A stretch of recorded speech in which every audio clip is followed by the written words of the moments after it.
Bom dia, meus queridos. O que acontece? Por que eu estou gravando na minha cozinha? Eu tenho uma quantidade meio escrota de louça para lavar, e eu vou lavar. E eu devo demorar mais ou menos uns 30 minutos, 40 minutos aqui. E eu quero aproveitar esse tempo para gravar o segundo episódio do podcast. A ideia do podcast ser só áudio, e justamente por isso que eu comprei esse microfone aqui, é para eu poder gravar de qualquer lugar. Para que eu possa ter um pouco mais de liberdade para gravar o conteúdo, que não só na minha sala, ou no meu estúdio, ou no meu escritório, coisas que sejam mais fáceis de eu fazer e fique um pouco mais dinâmico essa produção de conteúdo. E dinâmico e sem limite de tempo. O principal é facilitar para mim e para vocês esse consumo de conteúdo. Eu não vivo só de produção de conteúdo e é difícil para mim ter... Eu não vivo só de produção de conteúdo e para mim é difícil ter o tempo certo para gravar um conteúdo específico. Os conteúdos de análise, eles são legais, mas existem outros tipos de conteúdo, outras formas de conteúdo que a gente pode fazer, e é por isso mesmo que eu decidi começar esse podcast, que a gente adianta alguns assuntos. E se precisar de visualização de alguma coisa, a gente vai falar novamente em oportunidades futuras. Então, é isso. Eu vou começar a lavar minha loucinha e falar sobre o tema de hoje. E pra quem tá perguntando, é nem 7 horas da manhã ainda, tá? Hoje eu quero falar sobre uma situação que me acontece bastante. O pessoal sempre me pergunta como é que se escolhe o jogo, como é que faz o jogo. E normalmente eu não tenho como dizer muita coisa se eu não conheço o jogo do cara. Aí, ontem, conversando com um aluno meu, a gente sempre conversa, né, no fim das contas, e aí eu explicando para ele como é que se deveria escolher um jogo. E aí eu usei o exemplo seguinte: vamos supor que você tenha 5 posições, A, B, C, D e E. A posição A, ela é a mais recorrente no jiu-jitsu, é que mais acontece. A posição B, ela é a segunda mais recorrente, no seu jiu-jitsu é a segunda que mais acontece. A posição C é a terceira mais recorrente e assim por diante até a posição E. Só que a posição E, ela é a mais confortável de você ficar. É aquela posição que você faz e você não necessariamente sente dificuldade em executar. E a D é a segunda mais confortável, a C é a terceira mais confortável, a B é a segunda menos confortável e a A é a mais desconfortável de fazer. A é a que mais acontece, a que tem mais probabilidade de acontecer durante o seu rola. Tipo, você vai cair, sei lá, na posição A 50 vezes, enquanto que você vai cair na posição E 5 vezes. Só durante o rola. E aí você vai... E aí que chega a questão. Como que eu vou escolher a minha posição? Eu vou escolher a minha posição pelo conforto, ou eu vou escolher a minha posição pela quantidade de vezes que ela aparece dentro do rola. Se você estiver pensando junto comigo, fazendo esse trabalho de pensamento, esse exercício de pensamento junto comigo, você com certeza deve ter respondido já. Se a posição E é a mais confortável, é a que eu me sinto melhor, então, obviamente, é a posição E que eu devo fazer mesmo que ela caia menos vezes. E a posição A, que é a mais desconfortável para mim, talvez não seja para o meu biotipo. Então, mesmo que ela caia muitas vezes dentro da posição específica, eu não vou botar ela no meu jogo porque não faz muito sentido eu escolher uma posição que é desconfortável de fazer. Né? Não necessariamente que eu sou ruim nela, mas é uma posição que é desconfortável. Eu sinto mais pressão, eu sinto que ela é mais complexa do que a posição E lá. A posição E, que seria a posição que eu gostaria de acrescentar no meu jogo. E aí que eu acho que entra o maior erro do faixa branca, do iniciante, ou até mesmo do cara que é mais graduado, mas talvez ele sinta que ele tenha dificuldade de evoluir no sentido de rolar mesmo, de sentido de pegar um cara que é mais duro e ter um plano para poder vencer esse cara. Normalmente, quando você escolhe a posição pelo conforto, ou seja, você escolheu a posição E lá, você está passando uma mensagem para o seu corpo que é errada. Você está passando uma mensagem para o seu corpo que o jiu-jitsu é moleza. Não necessariamente que moleza assim, tipo, eu treino mole, mas no sentido de que se tá difícil, o problema sou eu.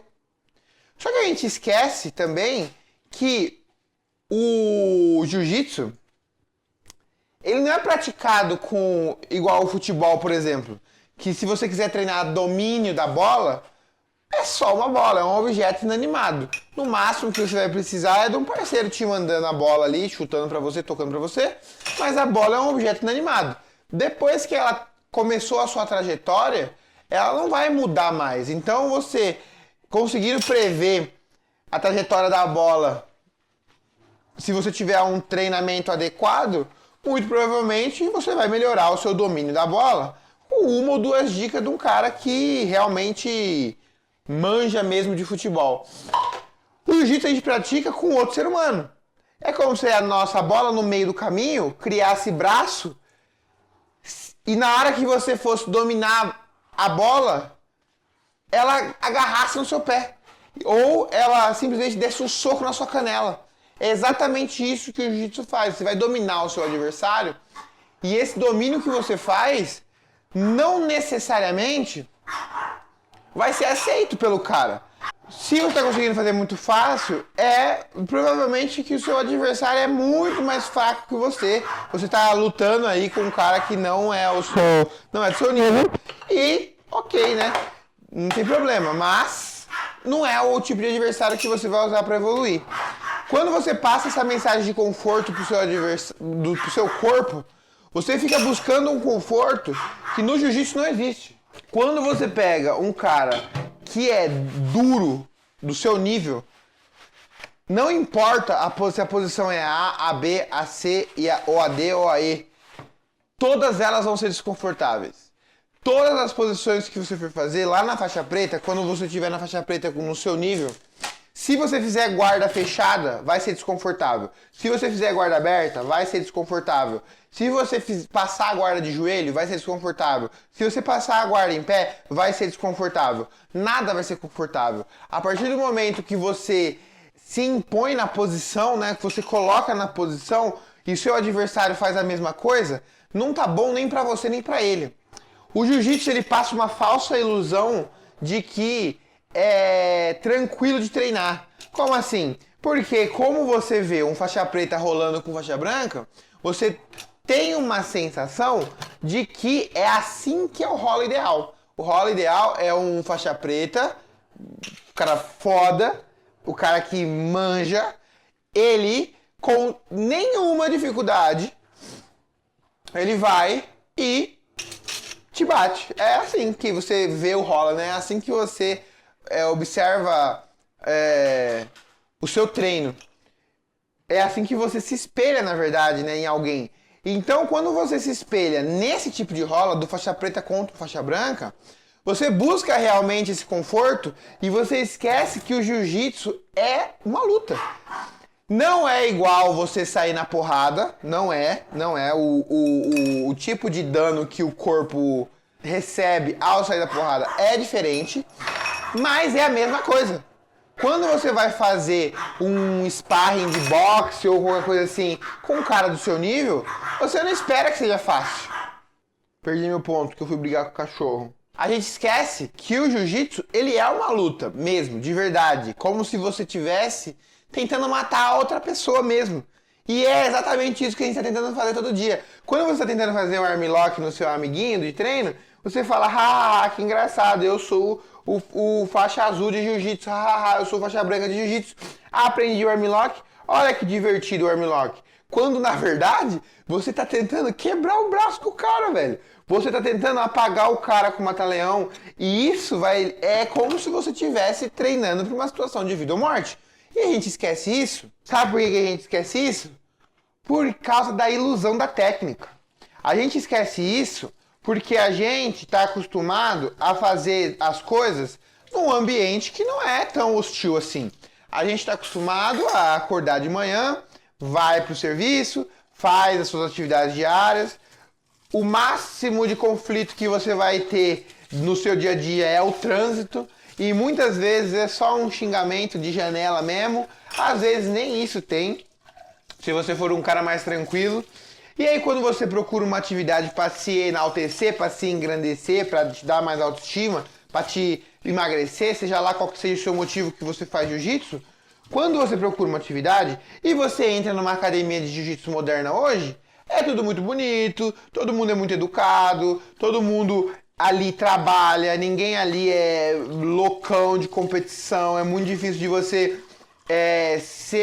ter uma equipe de competição numa academia que é comercial. Até tem, mas normalmente o iniciante não tem acesso a esses atletas. Então você tá num ambiente controlado. E aí por essa ilusão, a gente esquece que o jiu-jitsu basicamente é eu aprendendo a matar outro ser humano. E aí a gente fica buscando esse conforto que, beleza, existe esse conforto mesmo. Quando você é graduado, quando você gradua, quando você chega na faixa azul, na roxa, na marrom, na preta, tanto faz, você adquire esse conforto em certos níveis. Então, por exemplo, quando eu sou faixa marrom, faixa preta, se eu lutar com faixa branca, é zero desconforto, não tem desconforto. Quando eu sou faixa azul, ainda não tem isso, mas se eu pegar um cara que é leigo, que nunca treinou, primeira aula, vai ter esse conforto mesmo. Então a gente fica buscando esse conforto que ele existe, mas que não é o padrão quando a gente fala de desempenho de jiu-jitsu. Quando a gente fala de melhorar o seu jiu-jitsu, de bater naquele cara que você só apanha desde o dia 1 da sua academia, é disso que a gente está falando. Quando você escolhe uma posição pelo conforto, você está entrando nesse erro, que é um erro que não é, nossa, que erro mortal. É um erro que dá para corrigir, mas ainda assim é um erro. De você acreditar que o seu jogo, o seu treino, um dia vai ser o jogo mais liso, suave, fluido, bonitinho, perfeitinho, redondinho, sem problema nenhum. Nunca vai ser isso. Tá me ouvindo? Nunca você vai ter um jogo que vai ser perfeito. Nunca vai. Nunca vai. O faixa preta campeão mundial, o faixa preta que não é campeão mundial recém-formado, o faixa marrom, o roxo, o azul, todos eles têm problema igual faixa branca. O nível de problema é diferente. Quando a gente entra na faixa preta, o nível do problema começa a ficar um pouco mais complexo, é algo que a gente meio que se força até a ter esses problemas para poder realmente evoluir, porque quando você chega na faixa preta é difícil de você achar adversários, assim, um treino com bastante adversários bons para você rolar, se não for um treino de competição. Pegar um treino de professores, por exemplo, é difícil de você encontrar caras que estão no mesma vibe que você, de falar, não, eu vou treinar para competir essa competição, aquela competição e aquela outra competição. Então o pessoal tá se alimentando bem, dormindo bem, fazendo o tudo certinho para poder competir. Só que os problemas ainda estão lá. Mesmo que os problemas sejam diferentes, eles ainda estão lá. Vamos supor que eu tenha escolhido a minha posição pelo conforto lá atrás na faixa branca. Então eu vou fazer lá na faixa branca a posição mais confortável para mim. A posição mais confortável para mim é a guarda laçada. Só que eu não sou muito bom na guarda laçada, não tenho muita posição, meu professor não faz. Então ele ensina, mas ele não passa direto, tipo, muitas vezes essa posição. E aí fica difícil para eu evoluir a guarda laçada dentro da minha própria academia. Na minha academia, quando eu vou treinar, a guarda laçada quase não aparece. Então você não vai ter a oportunidade de treinar ela na técnica e você não vai ter a oportunidade de treinar ela no rola. O que vai acontecer? Você vai ter uma posição que vai te dar uma falsa ilusão de nível. O que isso significa? Significa que você vai ter a ilusão de que você está num nível bom, porque é uma posição que te dá conforto, mas é uma posição que não sai porcaria nenhuma. O que adianta você ter uma posição que é top, confortável, gostosinha de ficar, se você não consegue raspar, não consegue finalizar, não consegue passar guarda, não consegue fazer nada? Só fica ali, amarrando, moscando, segurando o cara. Se você tá confortável, você sai do rola cansado, assim, no nível rola de jiu-jitsu, né? Cansado. Então você sai ali com aquela dopamina, né? Aquela euforia do rola mesmo. E você sai, nossa, rolei bem. Mas você não fez nada. Porque você estava numa posição que é a posição mais confortável, mas não é a posição que mais cai, não é a posição que é mais efetiva, não é nada. Então, como é que eu vou escolher? Como é que eu vou escolher a posição que eu vou fazer? Você vai escolher a posição que você vai fazer no seu jogo, vamos dizer assim, montar o jogo, porque toda essa conversa, né, começa do como eu monto o meu jogo. Como que eu faço para montar o meu jogo? Parecendo que o jogo é uma coisa que fácil de montar, né? Você vai simplesmente dar, é assim que você monta o seu jogo, ó. Faz isso, faz aquilo outro e pronto, seu jogo tá montado. Não é assim, muitas vezes tem faixa preta que não tem jogo montado. Porque ele não busca isso, né? Ele não busca esse jogo assim montado. Então, como é que eu monto o meu jogo? Como é que eu fico ouvindo falar de jogo? Como é que eu monto o meu jogo? Você vai montar o seu jogo não pelo que te dá mais conforto. Você vai montar o seu jogo por aquilo que mais cai na hora do rola. Se todo rola, você cai numa posição específica. Todo rola, você tem a oportunidade de aprender aquela posição. Todo rola, você tem a oportunidade de fazer com que o seu jogo seja construído. Quando se você cai numa posição que é mais confortável, mas é menos recorrente na hora do rola, você vai ter menos oportunidade para desenvolver. Então vamos supor que você tenha a posição A, você consiga 100 vezes na hora do rola e a posição E, que é a mais confortável, 10 vezes na hora do rola.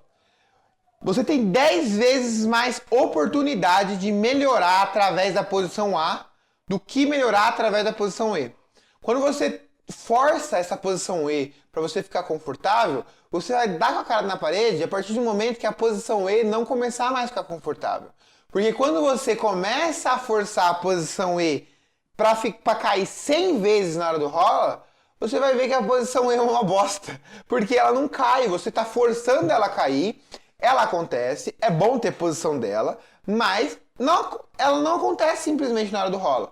E aí quando começa a acontecer, seus parceiros, nossa, que posição chata, como é que resolve isso? E aí eles começam a resolver uma posição que eles não resolviam antes, porque não caía antes, então eles não precisavam se preocupar. E ao tentar resolver essa posição, eles tornam a sua vida muito mais difícil, o seu jogo muito mais complicado, fica muito mais difícil mesmo de evoluir o seu jiu-jitsu através dessa posição que você escolheu pelo conforto. E eu digo que a gente tem que escolher a posição não pelo conforto, e sim pela quantidade de vezes que ela cai, justamente por causa que quando você estiver na sua faixa preta, nenhuma posição vai ser um problema para alguém resolver. Nenhuma posição vai ser um problema para um outro faixa. Pode ser para alguns faixas pretas, mas para outros não. Como as posições que o cara faz, algumas podem ser que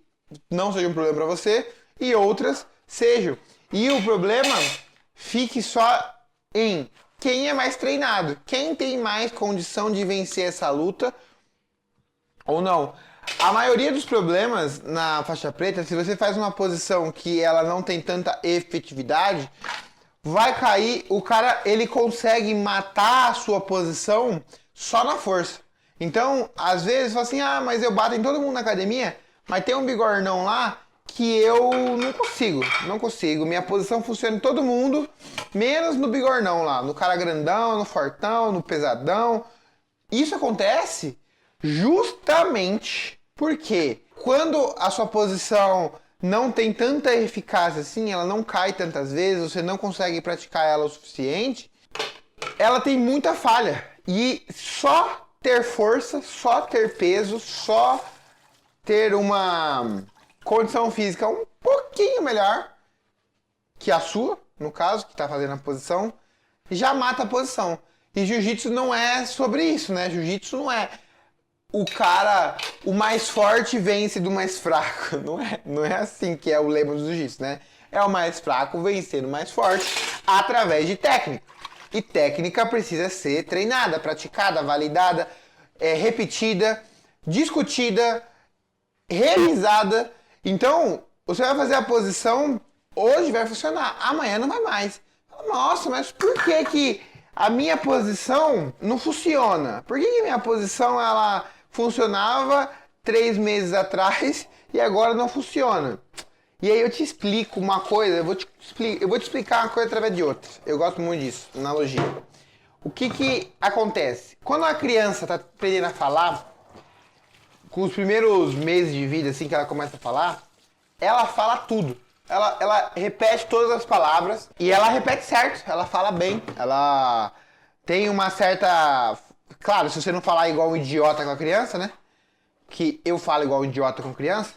Então, se você ensinar a criança apropriadamente, ela vai falar certo. Ela vai conseguir falar as palavras bem tranquilamente.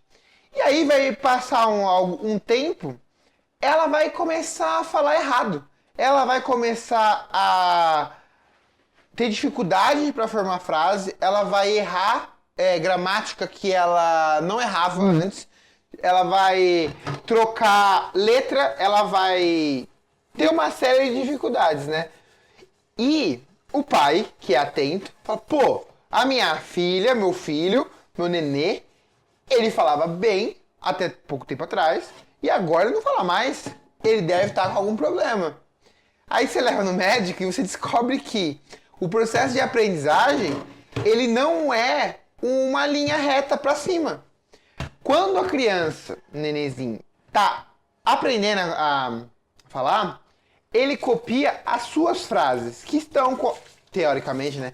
Que estão, teoricamente, com a gramática correta, que estão, teoricamente, com a pronúncia correta. Então, ela tá copiando você.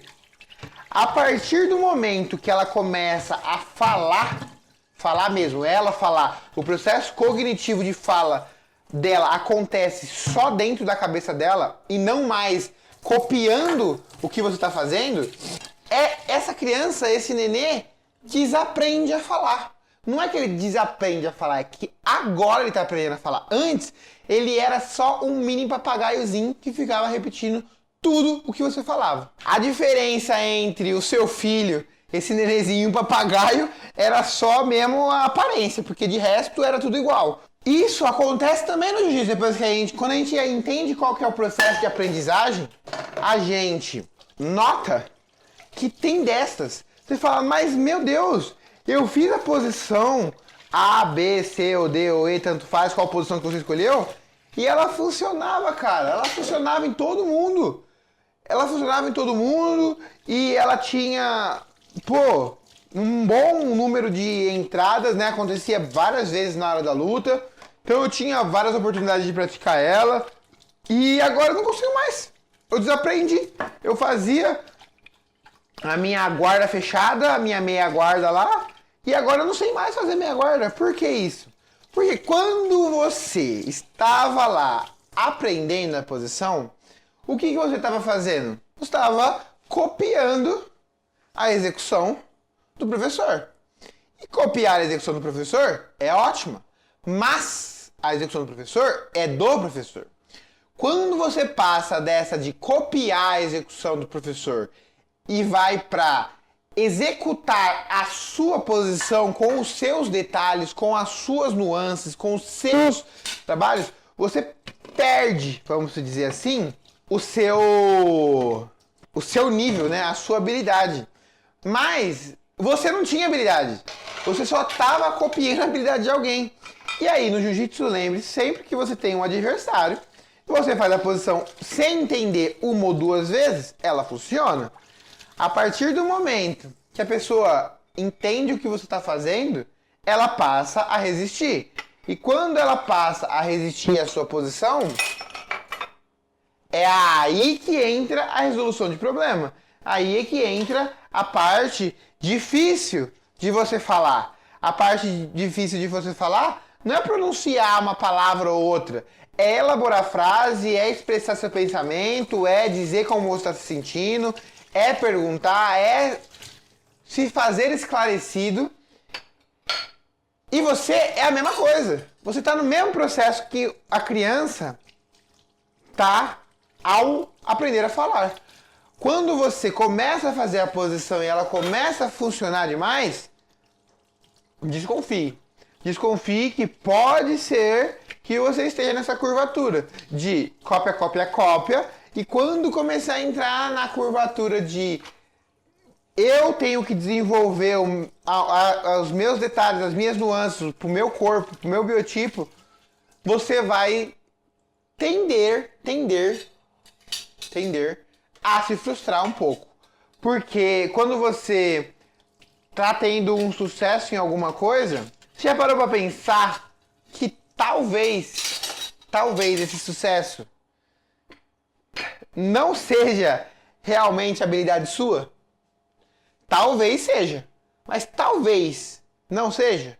Porque se você não consegue replicar esse mesmo sucesso que você está tendo em situações diversas, com adversários diversos, se você não consegue replicar o seu método, né, a sua fórmula, vamos dizer assim, para outras áreas, outros nichos diferentes, talvez você tenha uma falha no seu método e você só deu sorte dessa falha não ter sido descoberta ainda, porque você não botou esse método à prova ainda, né? Você não botou essa habilidade sua à prova o suficiente. E quando você começar a botar essa sua habilidade à prova, que você vai ter a noção se você realmente sabe ou não, se você realmente deve estudar ou não, e se realmente você é tão bom quanto você acha que você é.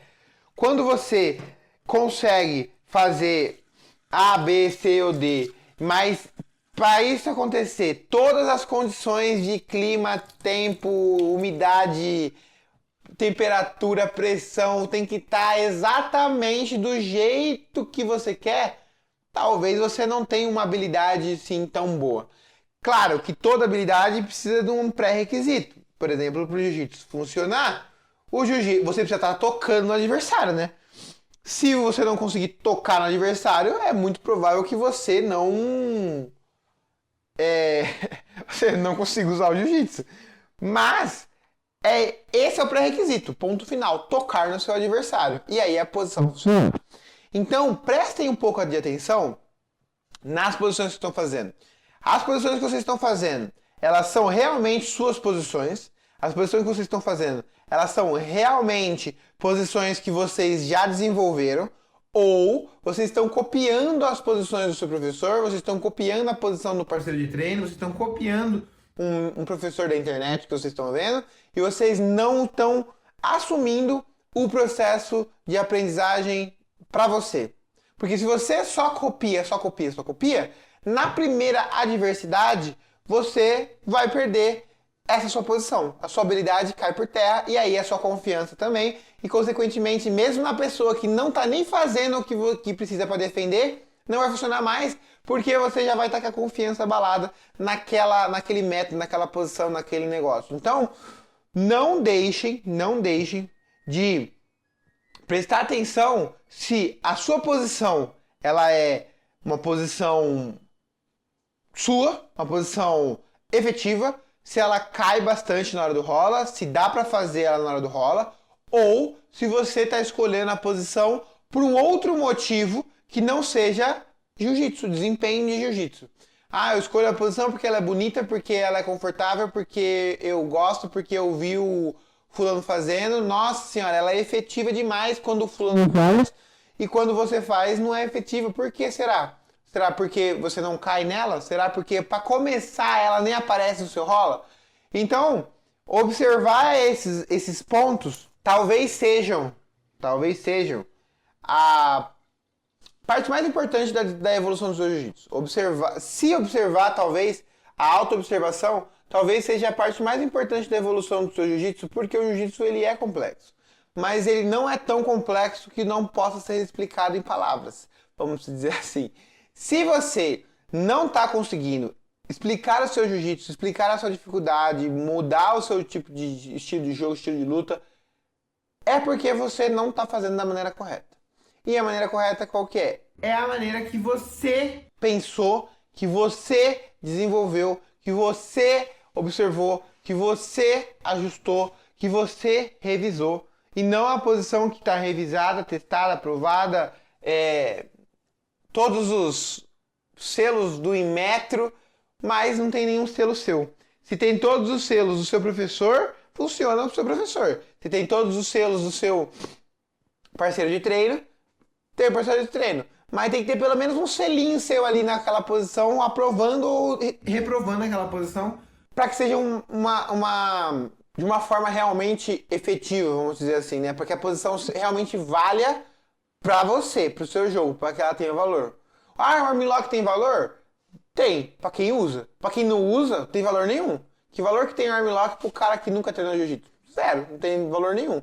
Mas pro cara que treina jiu-jitsu, o armlock tem muito valor. Descobrir como é que faz o armlock vale milhões. É por isso que vocês precisam estar atentos ao processo de aprendizagem. E esse processo de aprendizagem, ele vem com o tempo. Ele não é da noite pro dia. Então é isso. A gente vai se falando aí. Eu vou fazer mais 3 episódios só em vídeo. Os próximos episódios vão ser todos em áudio. Vou fazer 5 episódios só em vídeo. Todos os outros episódios serão em áudio, justamente porque se eu estiver lavando uma louça, eu vou gravar. E aí eu não preciso ficar me preocupando com a câmera, a posição da câmera, onde vai ficar, se tá bonito, se não tá. E aí eu posso fazer com um pouco mais de liberdade essas conversas mais elaboradas, né? Então me segue lá no Spotify, que vocês me seguindo lá no Spotify, vocês vão ter acesso aos próximos episódios 6 em diante, tá bom? Esse podcast vai sair uma vez por semana, no YouTube 2 vezes por semana, Shorts e Reels e TikToks todos os dias, porque eu tô voando na produção de conteúdo. É nóis, beijo, tchau, até a próxima. Os